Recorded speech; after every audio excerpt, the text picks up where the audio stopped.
Boa noite, nação corintiana. Sejam todos bem-vindos. Senta o dedo no like, se inscrevam e bora as notícias. Investidores despertam interesse em comprar o Corinthians e procuram Duílio. O Timão não projeta nada referente a ser vendido. Entretanto, seu peso já despertou desejos no mercado. Segundo o jornalista Jorge Nicola, o cabeça de investimento da XP, Pedro Mesquita, abriu o jogo e expôs investidores internacionais que colocaram o Coringão em seu radar e sinalizam desejo em abrir tratativas com o Alvinegro. O Mesquita ouviu muita gente pedindo pelo Corinthians. Logo, ele acabou ligando para o presidente. E aí, Duílio, não tem jeito? Se você tiver, a gente faz acontecer. E o Corinthians vira um dos maiores clubes do mundo. Entretanto, o jornalista também informou que Duílio desconsiderou tal possibilidade, pois tem consciência de que uma proposta no sentido de vender direitos no clube não teria facilidade de passar pelo Conselho Deliberativo do Corinthians. A XP Investimentos é um dos maiores interlocutores entre clubes e possíveis investidores interessados em comprar clubes brasileiros. Bom, sinceramente, eu acho que muito dirigente corintiano ia perder a mamata e eu acho que isso é uma das causas do Corinthians não virar clube empresa. E aí, fiel, deixe nos comentários o que vocês acham sobre isso e bora para a próxima notícia. Corinthians!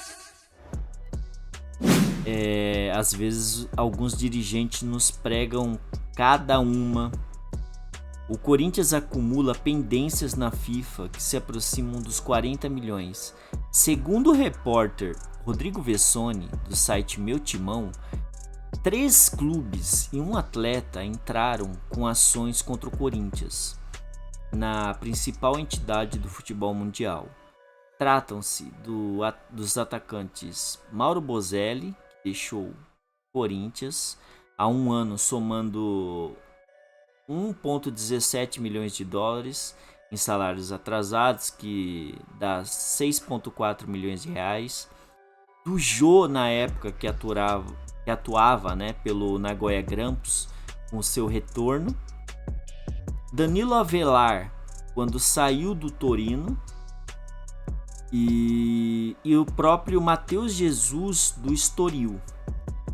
No caso do Matheus Jesus, o Estoril alega que o Timão não efetuou o pagamento, 1,35 milhões de euros, cerca de 8,6 milhões de reais, isso em 2019, quando a transferência aconteceu. Na última temporada, o volante esteve emprestado ao Juventude e não deu muito certo por lá também, mas tudo bem. No caso do Avelar, o dinheiro é referente à segunda parcela e o Corinthians não pagou, que totalizava 750 mil euros, que dá quase 5 milhões de reais com juros. Dá 4,7, mas com juros chega a 5 milhões. E do próprio clube japonês, que alega o abandono de emprego do Jô, que tinha contrato até dezembro de 2020, e eles pedem para o Corinthians indenizar cerca de 3,4 milhões de dólares, que dá mais ou menos 19 milhões na cotação atual. Só que assim, o Nagoya Grampus foi ele quem fez a quebra de contrato. Eu não vejo, assim, sinceramente, erro pelo menos nessa, eu não vejo erro do próprio Corinthians. Não vejo. Eu vejo sim erro nas outras 3 dívidas que tem, porque ele ele não pagou salário, as outras 2 ele também não pagou o passe. Aí fica meio complicado de querer algo, mas essa em si do clube japonês do Nagoya, eu acho que o Corinthians não tem obrigação alguma de pagar esse valor, porque o Corinthians contratou quando ele estava livre. Quem fez a quebra de contrato foi o clube de lá. Então vamos ver o que vai dar aí na FIFA aí. Mas boa sorte pro Corinthians e bora pra próxima notícia. Corinthians acerta a saída de Sornosa em definitivo para o Independente Del Valle. O Corinthians acertou a negociação nesta terça-feira do jogador Sornosa para o Independente Del Valle.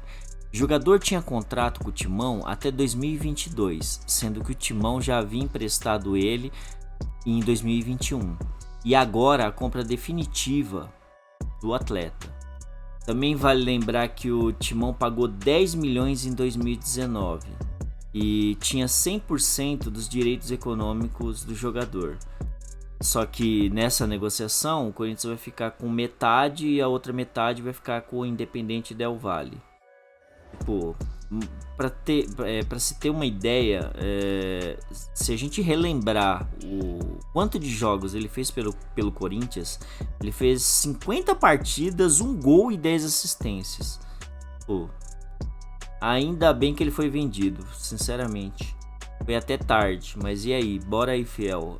Deixa opiniões aí nos comentários. Bora para a próxima notícia.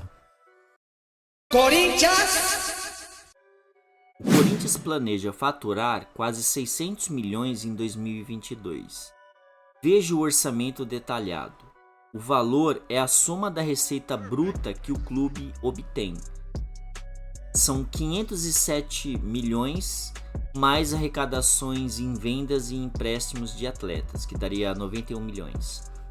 Para ter o superávit esperado, o Timão espera contar com sua principal fonte de lucro, que são os direitos de TV, que são 253 milhões, junto com patrocínios mantidos e anunciados, e com faturamento de 111 milhões. Os números orçados foram aprovados pelo Conselho Fiscal do clube, junto com o Conselho de Orientação e o Deliberativo. A prática foi adotada já neste ano de Duílio como presidente. Eu deixarei uma tabela aqui, fiel, para vocês verem o que o Corinthians espera gastar e lucrar. É assim, na minha opinião, o Duílio está fazendo, a coisa certa. Pode demorar para se livrar dessa dívida, mas ele está colocando o Corinthians no lugar dele. Matéria tirada do site Meu Timão. Desejo boa sorte ao nosso presidente e vai Corinthians. Bora para a próxima matéria. O Corinthians tem 5 representantes na seleção feminina ideal da Federação Internacional de Futebol, História e Estatísticas. O Corinthians, além de conseguir a tríplice coroa em 2021 no futebol feminino, ainda foi contemplado com as 5 representantes. O Corinthians emplacou a lateral esquerda Tamires, a zagueira Érica, a meia de campo Andressinha e no ataque Vitória Albuquerque e na reserva Gabi Zanotti e Jennifer. E como técnico Arthur Elias. Na minha opinião, sinceramente, o futebol feminino vem trazendo muitas glórias, muitas alegrias à nação alvinegra. E elas merecem esse posto.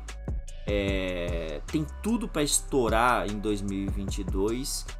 Fora ainda que o Corinthians conseguiu manter, até agora no momento eram 16 jogadoras do plantel. E isso é muito bom, nosso time fica muito forte, fora ainda algumas contratações que irão vir. Bom, desejo tudo de bom pro nosso timão feminino e vai Corinthians, bora para a próxima matéria. Novamente vamos falar de Edson Cavani.